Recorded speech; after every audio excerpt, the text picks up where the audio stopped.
Welcome to the Peachtree Podcast. Peachtree Learning Center is a nonprofit in Middle Tennessee dedicated to training and discipling students in all the fine arts to become excellent and skilled in order to spread the kingdom of God into the world of the arts. On this podcast, we will discuss topics designed to encourage, uplift, educate, and equip people to proclaim the kingdom more deeply in their own families and communities. Welcome back to Peachtree's podcast. Today is the Tuesday of the last week before we start back to our fall schedule, and we're just super excited to welcome people back in. It's always a great week of kind of a reunion feel because people that you haven't seen in 3 months are excited to be back, and we're excited to see them and catch up on what they've been doing since we were able to be together last, and also get to welcome lots of new people, help them find their rooms, make them feel comfortable and welcome there. And it's always just a really fun week of exciting things. Usually we have a vendor or two in the lobby and have some extra things going on that week that don't happen every other week. So we're looking forward very much to being back together. Tomorrow night on the 7th of August, we will be playing out at the Putnam County Fair. We'll have musicians out there from 7 to 9 o'clock. If you can come out and join us, we would love to see you there and enjoy having you see our students and faculty perform some great music out there as kind of a kickoff to the fall. That's always a lot of fun. But I wanted to use this time today to talk about our theme for the year. So our theme this year is a study of the medieval time or Middle Ages. And that's kind of a broad stroke of a pen. I've been looking at this all summer and have seen date ranges that started as early as 500 and ended as late as 1500. And then I've seen people come back and rebut that time frame. It's very fluid.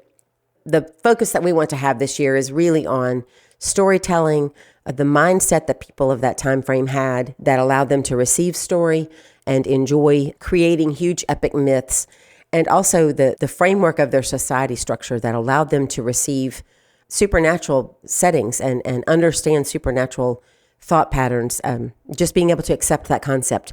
That's something I think as the Industrial Revolution rolled in the 1800s and then the Enlightenment, we've kind of moved into an age where we believe that everything has to be backed up with facts or knowable by our five senses, and that is absolutely untrue. And as a Christian, we know that to be untrue. But even outside that walk, in the Middle Ages, people who were not Christians understood that there was another dimension that was beyond what we could see, feel, taste, hear, or touch. And we want to kind of explore what allowed them to have that mindset. So we're going to be digging into that in art and studying art from that perspective and what they used to inform their work. And we're also going to be studying that in music, music and choir and handbells. We're going to look at old church music as well as secular music and talk about the similarities and what framed their paradigms for creativity and creating art and music in that age. And we're going to look at that in a lot of different ways. So I've got a huge, long book list of books that were set in that time, books from that time, original materials or historical fiction and historical set pieces that are going to help you get a sense of that time frame and help you get a sense of that era. And then I've got several books that are nonfiction that just describe that time period and how it affected scholars all the way up through the ages, even through the Renaissance and into the Romantic period and into the periods that followed that, all the way into the Enlightenment, and how really things that were set as medieval mindsets have informed society all the way through the ages and into this time, but possibly less so now, and maybe explore whether or not that's a good thing. So there's quite a book list we're going to have published. We're exploring the idea of doing a book club and letting students either check out or read books on the list, but be able to check off a list of what they've read and maybe participate in that and get a prize at the end so that we can just help them to dive into that time period a little more deeply. And also I've got a list for parents who want to dive into that as well and understand it better. There's a lot of rich material in that time frame. And there's also a lot of material that's been written about that time frame that is just super helpful in understanding what they were thinking and how they lived. And it's really important as a child of God, especially, to see his hand in all of history. And this is a time period that he was very active in and used his people to really shape culture throughout the world, or at least throughout the Western world. So we want to encourage our students and families to explore that deeply and even have conversations around the dinner table about things that they've learned in their classes at Peachtree. Also in music that we prepare for our shows and performances and art pieces in our art shows, we want to be able to have those conversations and prompt families to look into that on their own. So some of the things we're going to offer, we're looking into a mini Renaissance festival out in our Cookeville building. We have a really great side yard that's available for lots of things.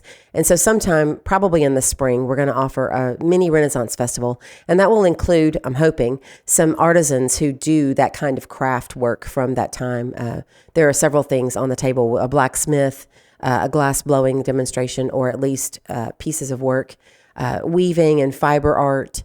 There are a couple of other things, bookbinding. We're looking into offering demonstrations and examples of all those kinds of work and technique and how those things were done back in the day.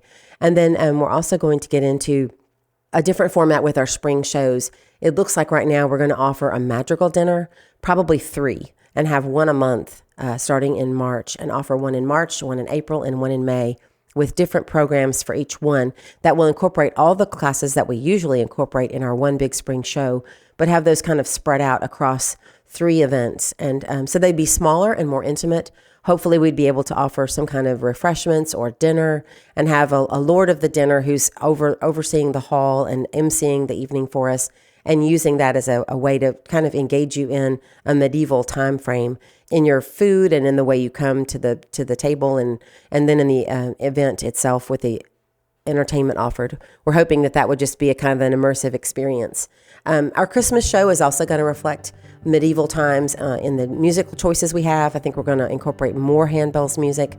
Our choir is going to be doing some chant work and some very monotone type work, and also some spoken word pieces will be offered, because all of those were components of performances from that time. So we're very excited to explore what this has for us, and all the ways that it still affects us today. As we dive in deeper, we'll become a parent, and we're very thrilled about being able to join with our students in learning more about this very important time frame. So buckle up and get ready, and look for that book list to come out soon, and for us to get that book club started pretty quickly with this fall semester. So we look forward to seeing you next week in some capacity or another. And if you can come out to the Putnam County Fair tomorrow night, please do so. Thank you so much for joining us today. To support this podcast, please go follow us on your podcast platform of choice.